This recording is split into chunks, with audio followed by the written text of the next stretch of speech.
Welcome to Guadalupedia. Welcome to Guadalupedia. So, how's your week been? Let's talk about each other's weeks. That's what people do on podcasts a little bit. So we can talk. I played golf. I had an interesting day, and you can talk about how you are not Tiger Woods. What happened at your golf game? Well, here's what happened. The first hole. Who was it? We're playing with Seminarian Steven on his sabbatical summer. Okay. I'm joking. On his assignment. Okay. Yeah. Golf, that's really hard. It is hard, hitting a white ball. So I went off the tee and I topped it, and I was embarrassed. I told Steven I was really good. Is that when you roll it off? You look up, which is number one rule in golf is to look at the ball and don't look up. I looked up. Okay. Second shot, duffed it again, and I was like, oh gosh. Okay. Finally, the third shot hit it pretty close to the green, and then ended up chipping and two putting to get a double bogey, which is bad. But I understood 4 of those words. Well, yeah. Anyways, the next hole, Yep. Did you do good? No, the funny thing, next hole, I hit the ball horribly to the left, but God was like, we're going to help this guy out. It bounced off the tree close to the green. It should have went OB, out of bounds, but the Lord was like, yeah, this guy needs some help. Mm-hmm. So, yeah. So you won golf. Well, I beat Steven, but I think he let me win. Okay. I think he let me win. He got progressively worse. Should we have a survey that we can post where people say, did Steven let Father win? I think he let me win. No, I think he let me. This is for the sake of the people that are still watching this, that they could interact with our content in some way. Let's do a poll. Okay. Vote right now. You decide. So you played golf. Was there anything else that happened this week? Yeah. I did a presentation with a 40-day-old baby at 6:30 in the morning. That's awesome. Yeah. Wait, how early? 6:30 a.m. That sounds awful. I retract everything. Why would well, you they... I don't know. I think they just called the parish because they knew we do presentation. Their parents come here. They're from Houston. It was interesting. Okay. Well, but it was hilarious, though. They're nice. Yeah, cool. They're great. Yeah, I mean, I don't know how awake they were, because at the end I was going to talk a little bit, and they were kind of just all right, thank you. So, but it was good. We presented the baby. It was beautiful. Nice. The presentation of the 40 days, do you know why we do that? Is that a Jesus thing? When in doubt, Jesus. That's what I always used to tell my 8th graders when I did is it 8th grade for CCD? Yeah. Whatever the time is, but I was like, if you're not paying attention in class, and I know those moments are going to come, if you have no idea what the answer is, even though you probably should, just at least remember that you can at least say Jesus or God or Catholic, and you're probably at least going to get partial credit. Half credit. Yeah. Yeah. I mean, half is part. Yeah, Jesus was presented in the temple at 40 days. So his presentation is a model for all children. And so Latino population knows that, okay, if the Lord himself was presented in the temple, we should do that as well. So there's actually a whole rite for it, where you anoint the child on the chest, they become Christian, very beautiful. You hold the child up at the end. It kind of looks like you're holding up Simba. It's kind of but I enjoy it, and it's a beautiful moment. I make the sign of the cross with the child. Cool. I think it's pretty cool. My own little flavor. To anyone in particular? For the child. I don't lift everyone up. I'm not picking up grandma. It's more of a Jewish thing with the chairs. Oh. Anyways, beautiful tradition. I think that's one of the parts about Latino culture I like, is that they have a lot of Catholic traditions that people still follow. So presentation of 40 days. They do a presentation of 3 years old. Mm-hmm. The quinceañera. Yep. Yeah. That's awesome. See, that's a beautiful tradition. Today was the first day of the Ancient Order Hibernians. It's a big Irish Catholic thing of basically Knights of Columbus, but they were started in the 1800s to keep people from beating up Irish Catholic priests. Oh, nice. That were coming from Ireland. But you're talking about these cool 40-day traditions and stuff, and the bishop who was presiding at the Mass, his reference to Irish Catholic traditions was, and I see in true fashion the majority of you are in the very back of the hall.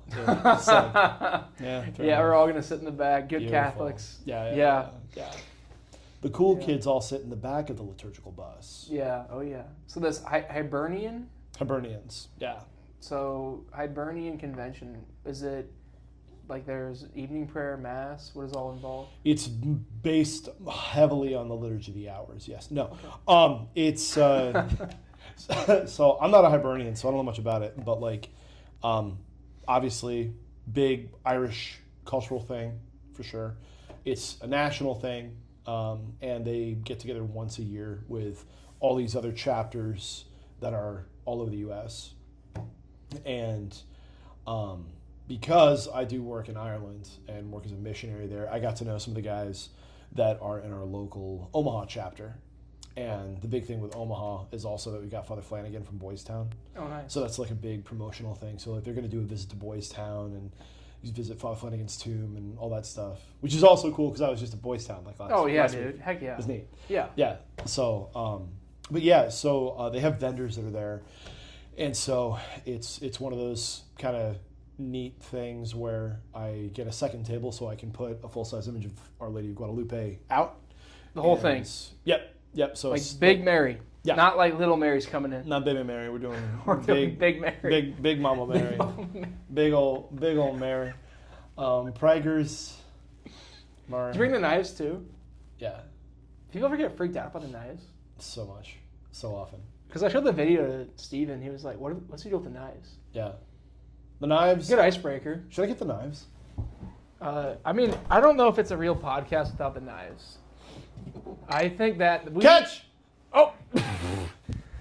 So earlier, Scott threw me the microphones. Like, it was like Tom Brady, slant route. And I was there.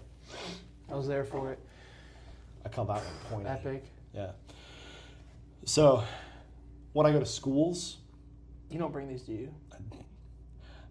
No. Not... Technically, they don't come to the school, but...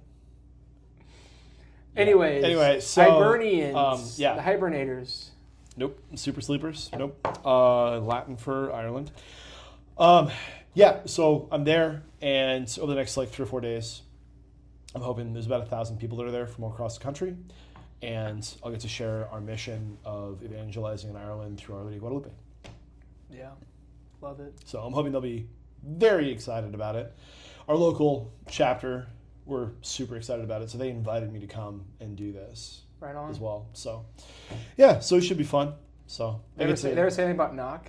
Like, hey, back off.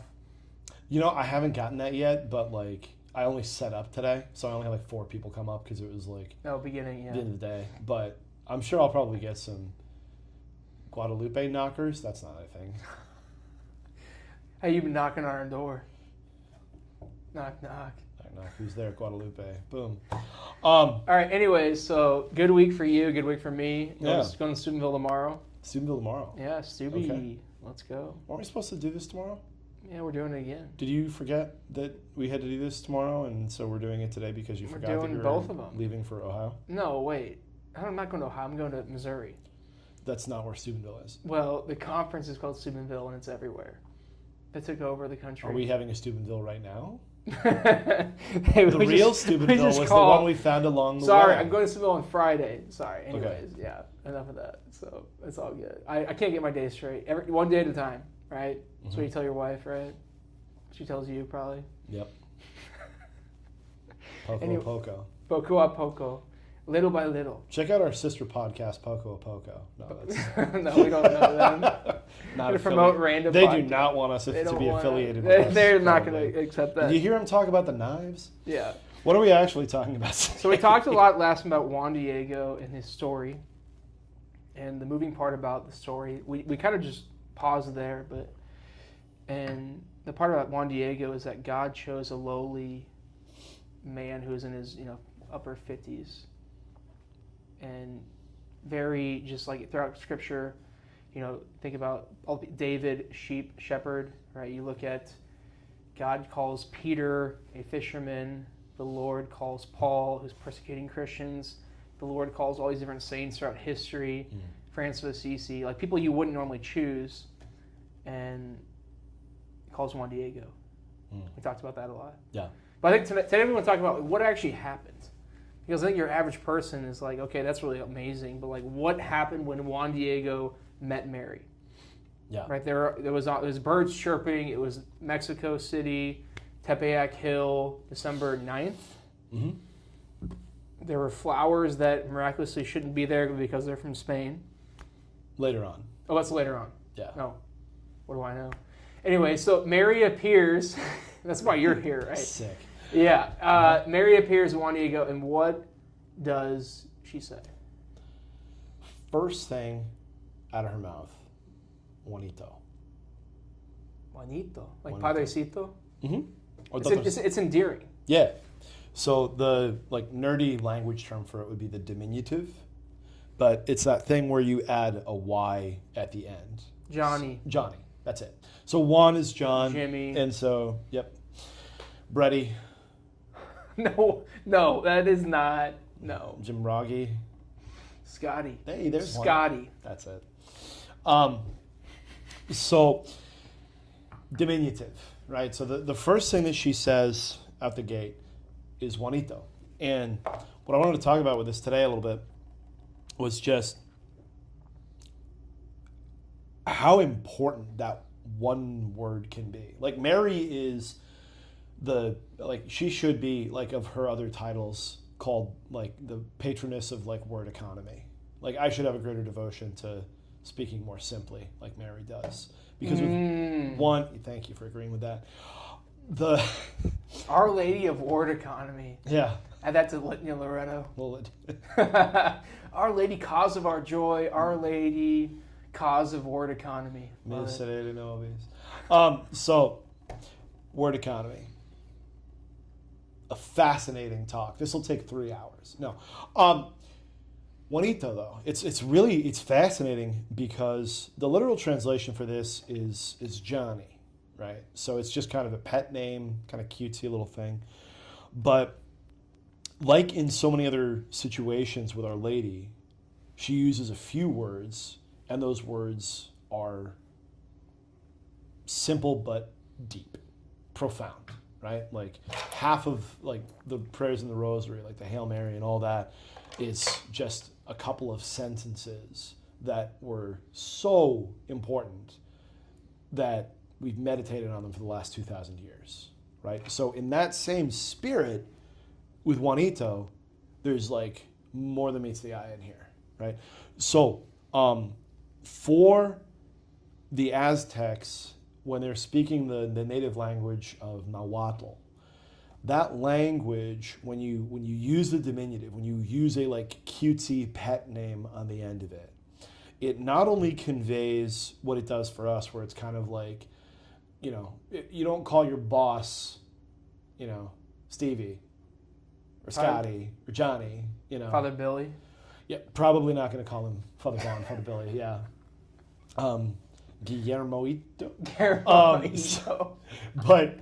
But in Aztec culture, in with that language, it does have the part where it's very endearing, where it's very like it's an intimate thing to call somebody, but it's also very respectful.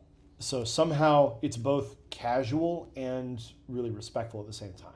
Well, I get that as a priest because when I first was called Padrecito, I was like kind of angry. Mm-hmm. Like I was talking to someone, I'm like, no, don't call me that. Because I thought it was like little father. Yeah. And then I realized over time, like, oh, like that means they love me. Right. They really love me. I mean, the fact they call me Padrecito is that they see me as this youthful baby priest that really cares for them. Mm-hmm. Padrecito. Yeah. Juanito. Yeah, mm-hmm. It's exactly like that. So when for me, like when I go to Mexico City and everybody calls me Doctorcito. Oh, that's right. So the little doctor is like the literal thing, but it means something different.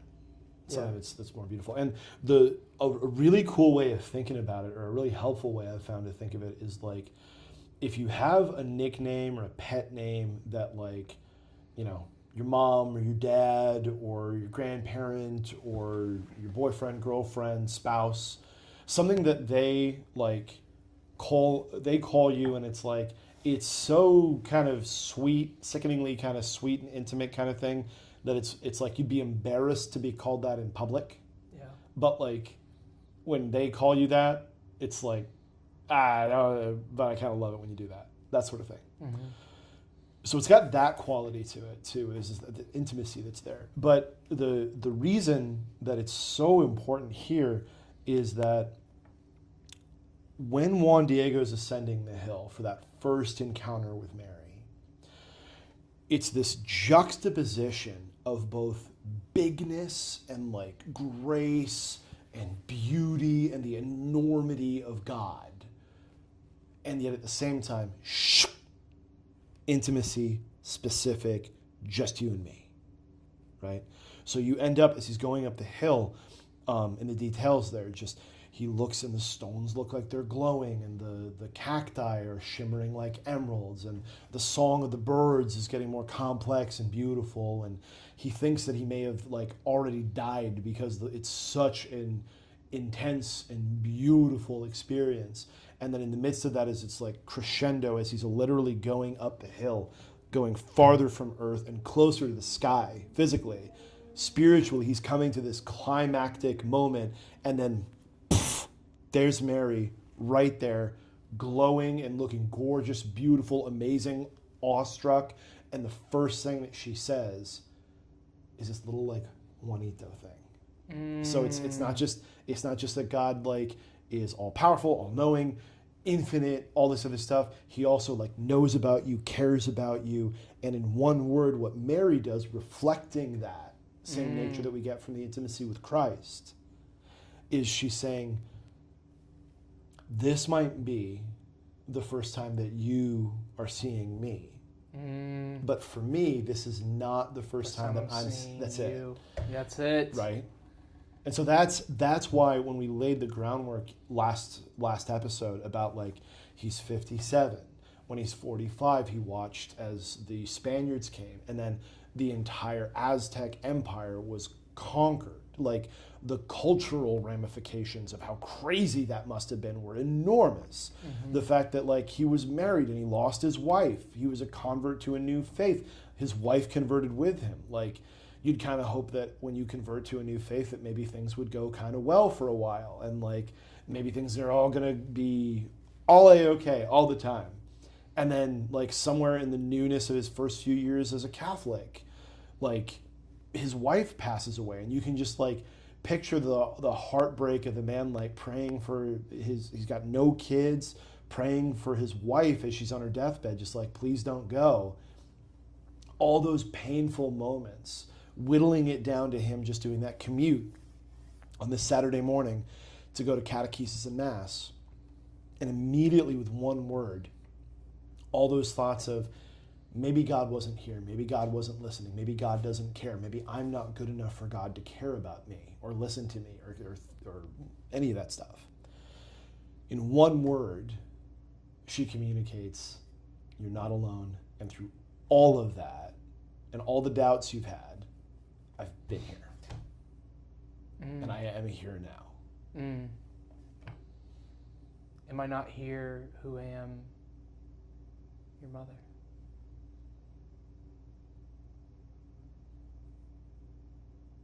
Mary's so gentle. Right. And I think that, just those words just pierce through the doubt, pierce through the frustrations, and like you said, all of his past hurts, bam. Yeah. I'm here for you. Yeah. And how did he respond to that? I mean, because like you think about so many times, like throughout Scripture with angels and appearances of Jesus, people just like run away, like Peter, depart from me, I'm a sinful man. Yeah. Or Mary, how can this be? How did Juan Diego respond? Was he like shock, fear, shame? Shame, yeah. It changes over the different apparitions, and we'll get into that a little bit more later on, because we could like tear this up the whole time.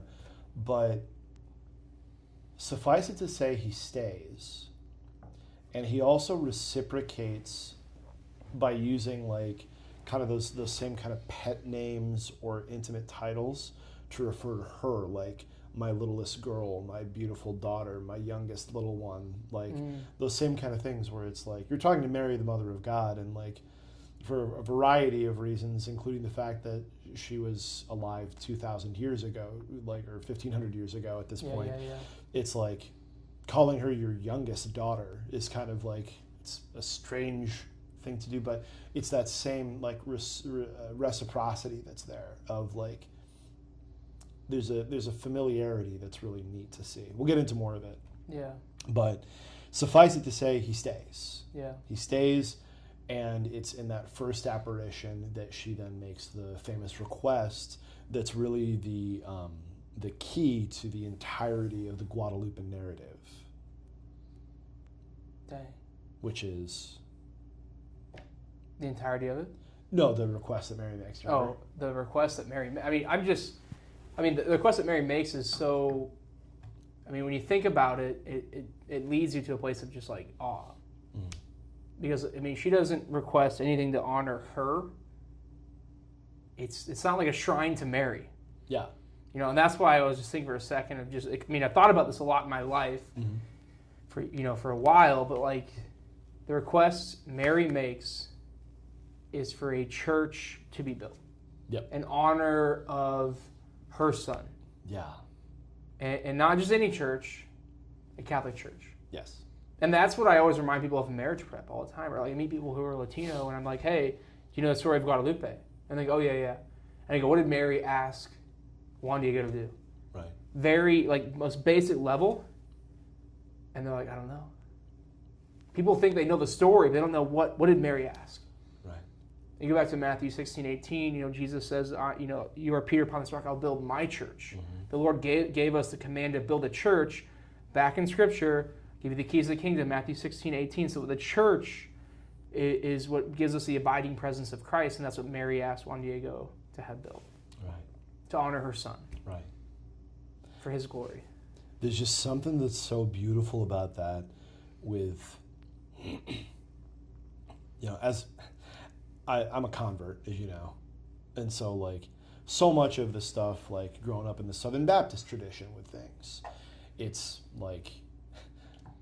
so much about, man, you guys focus a lot on Mary and not enough on Jesus, or like you guys talk about like the Trinity, but Trinity doesn't have 4 persons. What is Mary, a demigod? What's the deal with all these graven images everywhere? Graven. Right. But the funny thing of it is, I always find this hilarious that like there is no Southern Baptist that is mistaking this image for something that's coming from a different church other than the Catholics. Bam. Right. There's no confusion here. But strangely enough, the more that you look at this image, the more she does her own like apologetics. The worst word ever for explaining a thing that makes sense and not apologizing for it. But like she explains it. So like the more that you get into the details that we're going to talk about, like the stars, the symbols that are on the dress, everything comes back to, I want to bring you to Jesus. Amen. I want to bring you to my son. Everything is always back to Jesus. Yeah. So, like, is it Louis de Montfort, Saint Louis de Montfort, that says like, you can never give too much to Mary because she just gives it to her son, right? Boom. So, that one. But that's like at the very beginning of this. Not a statue, not a shrine to me. I'm here because I want you guys to meet my son. That's right. Right. And we meet the Lord in the church. Right. You can meet him, and there's all that. Like you can meet the Lord, walking on your, like Juan Diego, like you can go on a walk. You can meet the Lord, anywhere. But like primarily, we meet Jesus in the sacramental life of the church. Mm-hmm. We meet God present on the altar at Mass. Mm-hmm. We are claimed at baptism, confession, our sins are forgiven. It's through the church. Right.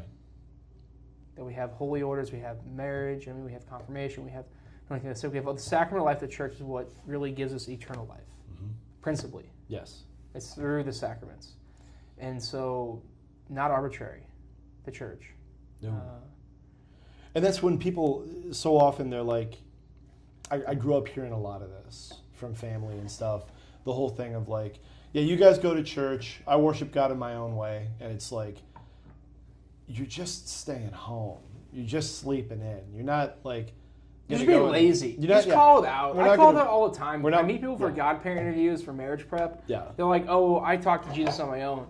And I go, well, does Jesus tell you to go to church? And they're like, no. And I'm like, yeah, you're not really talking to God. No. I mean, you are, but like the movement of the Spirit that's going to lead you to a church, you're putting up a wall. Right. And that's the thing, too, where it's like, if you can see that for what it is, that it's not... If you can see going to church not as a thing that it's like, I have to do this for him, or I have to do this because this is an obligation, or this is my check mark. This is the thing that I do. It becomes an obligation, and nobody wants to do stuff that they're coerced into doing or feel like they have to do. And that's why so many people don't. But you can get to a spot where it's like, we're not going there to give that. We're going there to receive something. And we're not just there to receive something. We're also there to receive someone. That's exactly right. And that's where, like, I can see some of the confusion when it's a non-Catholic denomination of Christianity, where it's like, yep, it's good to top off on the scriptures every week. That makes sense. Sure. I've never heard that. Top off your beer? Yeah, just like fill top it. off. Yeah. But like, it's fill up the tank, the gas tank, right? Oh, I hate that. Blow up the tank. In the words of Father Dan Andrews, blow up the tank. There it is. Seriously. It's very violent. I love it. No, seriously, it's not a gas tank. We don't just like get filled up on Jesus. It's an abiding friendship with him. Yes. You don't just say like, "Hey, Scott, fill me up." Yeah, I've never said with coffee, maybe. Yeah. You know. But, yeah. Like I know. I mean, fill her up, Jesus. Yeah. No. But no, we go principally to give and receive though, because we give our heart to the Lord at the altar. Right. And then in giving it, our sacrifice united with Him we receive. But I just think the understanding of the church, Mary calls us to be faithful to Him in the church. Yeah. Like Mary is not cool with this you and me Jesus at, I'm going to hang out at my apartment and go to the pool on Sunday and drink a pina colada and, I'm good. Yeah. Not at all what we're called to. Yeah. So. Well, because for me, it's like, it's so obvious.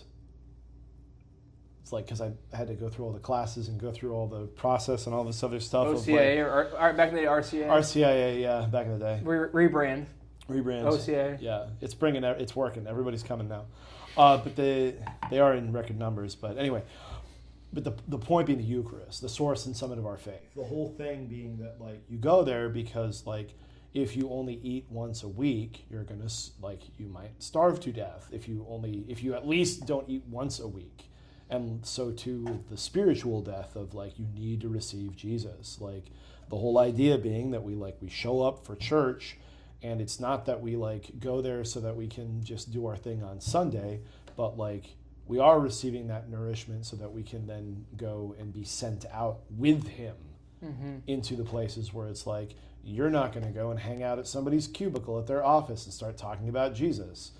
But that guy is at Mass, so he might. Or the person that works at the grocery store, or the person that's at college, or, like, which gets weirder and weirder every year to hang out in that area, environment. I'm finding as I'm pushing 40 now. But that whole thing of like, it's not an obligation.